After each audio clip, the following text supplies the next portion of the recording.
When you look at the two political parties, the philosophies that are most embodied by the atheist Jewish people is symbolized by the donkey. Now, when you look at the explanation for how the donkey came to be a democratic symbol, there isn't very much that would suggest this. But for whatever reason, they kept the symbol. It's still around and is still part of their psychological operation on humanity.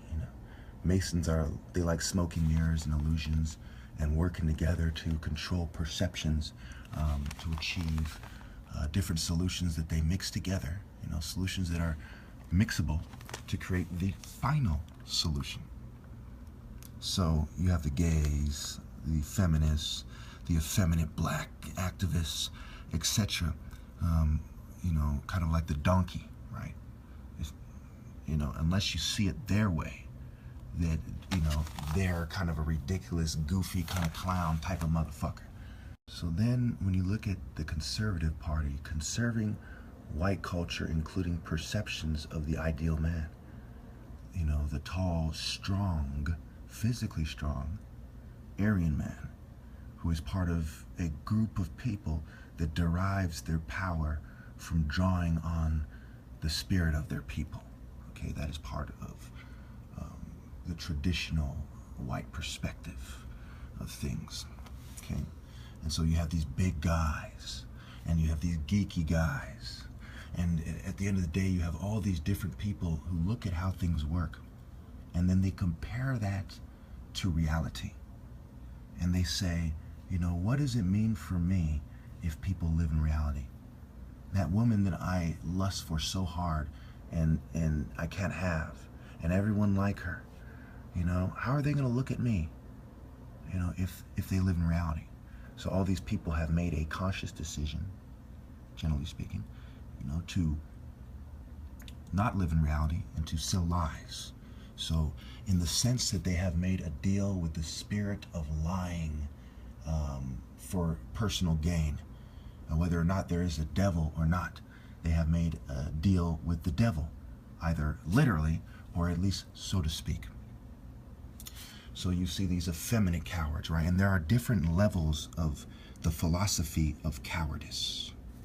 Okay? You have, the first level. What's going to happen to me? How can I make my life more smooth? How can I make it go smoothly and make it easier for me to survive? The second level is when you're no longer, just making a philosophy for that purpose, but now I want to elevate myself. I don't just want to make it smooth. I want to make people look up to me, to address that insecurity to the second degree. In other words, because I'm insecure, I feel the need to take this philosophy to another level, to where I'm going to lie for the effect of elevating myself.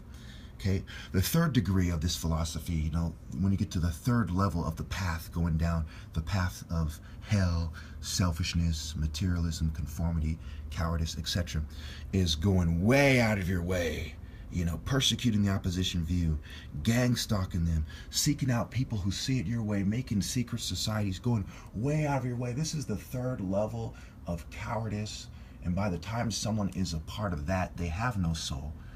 And they have they have less of a chance than a rich person does to go to heaven. And they probably on some level are aware of that. And, and it's not a coincidence that there's a bunch of rich people that are helping them do it. So at the end of the day, you have to search your soul, do your research, and transcend to see why I'm right. My family has sibling rivalry, and we have a history of philosophical differences that have led to quarrels and heated debates. So therefore, their inability to transcend, their complicity with gang stalking, and they can't play it any other way. There's 15 witnesses.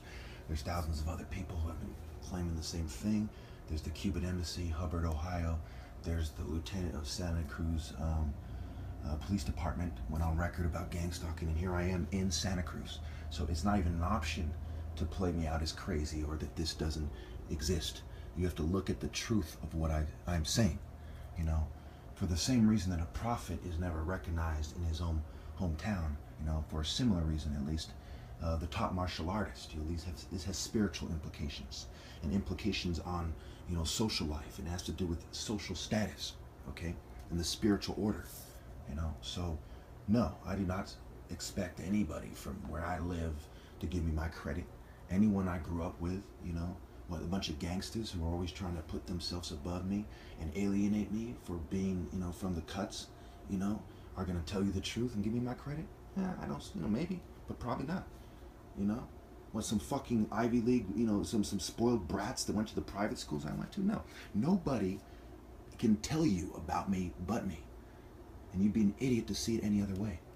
And you must transcend your little ego and your desire to conform and your desire to make your race look good. You know, your race, your flesh. Stop being a worldly bitch. If another group of people does better than yours and you do not give them your credit, you are a fucking unrepentant. You do not give them their credit. You are a fucking unrepentant sinner. Any questions?